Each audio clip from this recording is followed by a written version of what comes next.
সকাল আমার প্রিয় বন্ধুরা, কেমন আছো তোমরা? আশা করি সবাই ভীষণ ভালো আছো। আর তোমাদের ভালোবাসায় আমরাও অনেকটা ভালো আছি। সিম্পল লাইফের চ্যানেলে তোমাদের সবাইকে স্বাগত জানাই। আবারও নতুন একটি ব্লগ নিয়ে চলে এলাম। তোমরা সবাই আমার সাথে থাকো আর শুরু থেকে শেষ অবধি ব্লগটা দেখতে থাকো। আশা করছি আজকের ব্লগটাও তোমাদের খুব ভালো লাগবে। তো বন্ধুরা, ঘুম থেকে উঠে আমি ঝাড়ঝাঁটা দেওয়া শুরু করে দিয়েছি। তো চলো আমি ঝাড়ঝাঁটা দিয়ে দিই। আর তোমরা কেউ যদি নতুন বন্ধুরা আমার চ্যানেলে এসে থাকো তাহলে তোমাদেরকে অনেক অনেক স্বাগত, অনেক অনেক ভালোবাসা জানাই। আমার ভিডিওগুলো দেখো, যদি তোমাদের ভালো লাগে তাহলে আমার চ্যানেলটাকে সাবস্ক্রাইব করে আমার পাশে থাকার অনুরোধ রইল। তো দেখছি যে বাবা ঘুম থেকে উঠে গরুগুলো আগে বের করে দিল। তারপরে আমি ঝাড় দেওয়ার পরে এখন আমি ঘর লেপানোর জন্য উঠোনে এসে গোবরের মারুলিটা আগে দিয়ে দেব। তারপরে দরজার সামনে একটু একটু করে লেপে নেব। তো চলো তোমরা সবাই আমার সাথে থাকো। আর আমার পুরনো বন্ধুরা, তোমরা এইভাবেই আমার পাশে থেকো, তাহলে আমার আগামী দিনে খুব এগোতে সুবিধে হবে। তারপরে আমি চলে আসলাম বাড়ির দরজার সামনেটা লেপে নেব। তো বাড়ির ভেতরে দরজার সামনেটা আগে লেপে নিলাম। তারপরে এখন বাড়ির বাইরের দরজার সামনেটা লেপে নিচ্ছি। আর রান্নাঘরটা আমি আগেই লেপে রেখে দিয়েছি। তো রান্নাঘরের ভিডিও আমি একটু কমই দিই, কারণ কেন বলো তো, আমাদের রান্নাঘরে জানো তোমার অন্ধকার হয় বলতে, তোমার সকালবেলা তো মনে হয় যে রাত হয়ে গেছে নাকি, এরকম একটা অবস্থা। ওই জন্য রান্নাঘরের ভিডিও আমার দেওয়াই হয় না। আর যদি লাইট জ্বালিয়ে ভিডিও করি তাহলে আমি যেখানে আছি এই বারান্দার এখানে একটা লাইট আছে, এই লাইটটার সাথে রান্নাঘরের লাইটের মানে একসাথে আছে। তো তার জন্য লাইট জ্বালিয়েও রান্নাঘরের ভিডিও আমার দেওয়া হয় না। তো যখন একটু পরিষ্কার দেখা যায় তখনই ওখানকার ভিডিও আমি দিই। আর এখানে বাবা তোমার রান্নাঘরের আজকে তোমার কি বলে, যেটা পাটকাঠি দিয়ে বেড়াচ্ছিল, তো সেটা আজকে ভেঙে দেবে। কারণ অনেক দিন আগে তোমার আমাদের যখন নবান্ন হয়েছিল তখন ওই বেড়ার মানে পাটকাঠি কিনা ওগুলো ভেঙে কুকুর ভেতরে ঢুকে গেছিলো রান্নাঘরের ভিতরে। তো ওই জন্য বাবা এখন সময় পেয়েছে, ফাঁকা আছে, তো তার জন্য এখন ওই বাঁশের বেড়াটা এখন বানাচ্ছে। তো ওই বেড়াটা ওখানে লাগানো হবে। তো তোমরা ভিডিওটা দেখতে থাকো, অবশ্যই দেখতে পারবা যে কীভাবে বেড়াটা লাগালাম আজকে।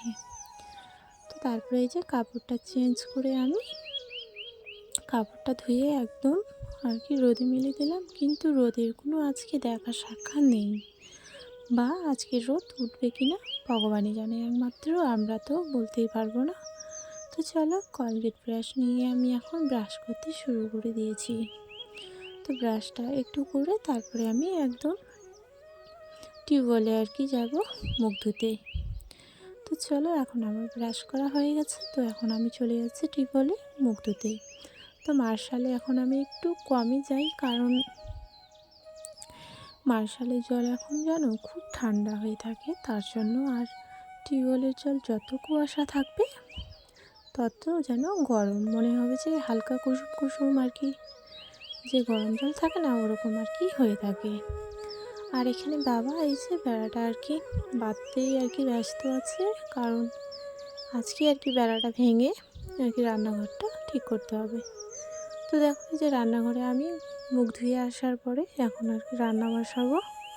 তো চাল ধুয়ে একদম হাঁড়িতে একবারই দিয়ে দিয়েছি, আর ওটা উনুনেও বসিয়ে দিয়েছি, কড়াইটাও বসিয়ে দিয়েছি। আর এখন আমি সব জিনিসপত্র এক জায়গায় করে নিচ্ছি, কারণ এই উনুনে রান্না করলে পরে সব কিছু হাতের কাছে রাখতে হয়। আর যেটা একটা একটা করে রান্না করি, তো ওটাতে অতটা মানে চাপ হয় না, আর এটাতে রান্না করলে খুব চাপ হয়। তো আজকে রান্না করব আমি বাঁধাকপির ঘন্ট করব, আর আলু সিদ্ধ। তো এগুলো দিয়ে আজকে ভাত খেতে হবে। তো প্রথমে আমি একটু তেল দিলাম।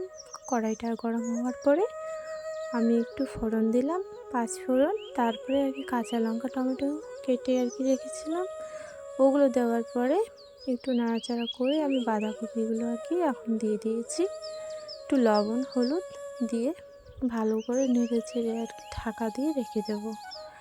আর সাইডে আর কি ভাতের হাঁড়িটা আর কি বসানো আছে, তো ওইদিকে ভাত হয়ে গেছে, তো ওই জন্য কড়াইটাতে আর কি তরকারিটা একটু আর কি নেড়ে দিলাম, কারণ মানে উনুনে আর কি জাল পড়তেই আছে, তো ওই জন্য তরকারিটা যেন না বসে যায় তার জন্য। তো এখন আমি ভাতের আর কি ফেনাটা আর কি গালিয়ে নিই।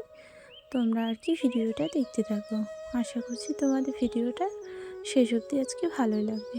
তো দেখো দেখতে কেমন লাগছে বলো তো, দেখে মনে হচ্ছে যে কত অন্ধকার, তবুও আমি কিন্তু মোবাইল ফ্ল্যাশ লাইট আর কি জ্বালিয়ে ভিডিওটা করছি, নাহলে পরে আরও যে কত অন্ধকার দেখা যেত ভগবানই জানে। তো এখনও কিন্তু আমার মোবাইলের কিন্তু ফ্ল্যাশটা জ্বালানোই আছে, না হলে পরে আর কি দেখাই যেত না। তো চলো, এই যে আমার বাঁধাকপি ঘন্ট আর কি হয়ে গেছে, তো আলু সেদ্ধ খাবো, তো তার জন্য বাঁধাকপির ঘন্টটা আর কি নামিয়ে নেওয়ার পরে আমি কাঁচা লঙ্কা পেঁয়াজ আর কি ভেজে নিলাম। তো ওগুলো আর কি পরে করব আমি। তারপরে ওগুলো রেখে দেওয়ার পরে এই যে তোমার দাদা ভাই দিয়ে আর কি আর মা হচ্ছে তোমার পাটকাঠির বেড়াটা আর কি ভেঙে দিল। তো আজকে এরকমই আর কি হয়েছে, তো কতদিন আর কি পাটকাঠির বেড়া থাকবে বলো। তো ওই জন্য বাবা আর কি বেড়াটা মজবুত করে আর কি বানাচ্ছেন, যাতে কুকুর যাতে ভিতরে না ঢুকতে পারে। আর বাইরের চৌকিটা ছিল, তো দাদুদের বাড়ি থেকে এসে দেখছি যে বাড়ির আর কি মানে রান্নাঘরের ভেতরে আর কি চলে গেছে। আর ওইদিকে খাওয়া দাওয়া করে নিলাম বেড়াটা আর কি খোলানোর পর। খাওয়া দাওয়ার পরে এখন আমি থালা বাসনগুলো নিয়ে আমি আর কি পুকুর পাড়ে চলে এসেছি।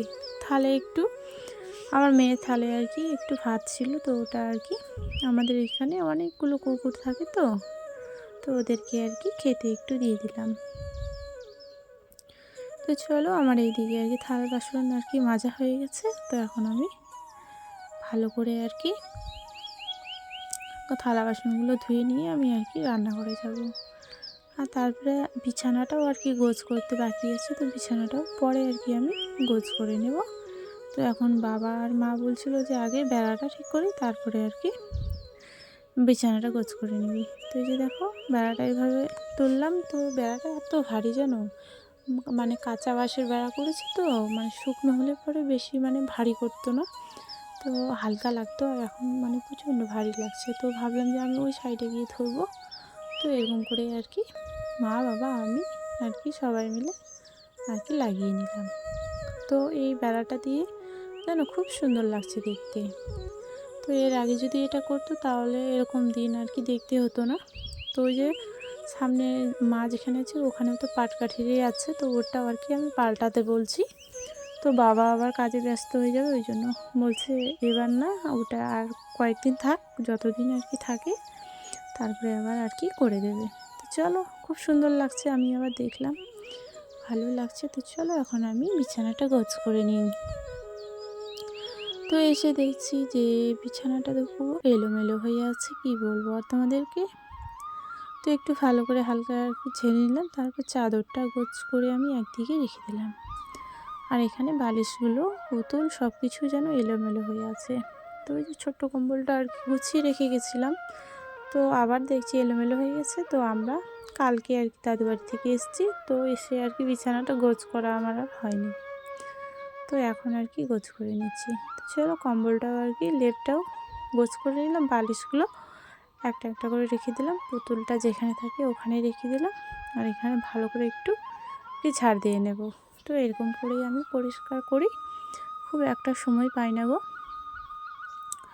অনেক কাজ করতে হয় জানো, তো ওই জন্য সময় পাই না। যখন আর কি সময় পাই তখন এই কাজটা আর কি আমি করে রাখি। তো ফাইনাল লুক এরকমই আমার। তো চলো, আজকের ব্লগটা আমি এখানেই শেষ করছি বন্ধুরা, আবারও দেখা হবে অন্য কোনো ব্লগে। তো ভিডিওটা তোমাদের কেমন লেগেছে অবশ্যই কমেন্ট করো, আর একটা লাইক করে দিও, আর যদি বেশি বেশি ভালো লাগে তাহলে শেয়ার করে দিও। তো চলো, তোমাদের আর কি সবাই সুস্থ থেকো, ভালো থেকো, এটাই আমি ভগবানের কাছে প্রার্থনা করব।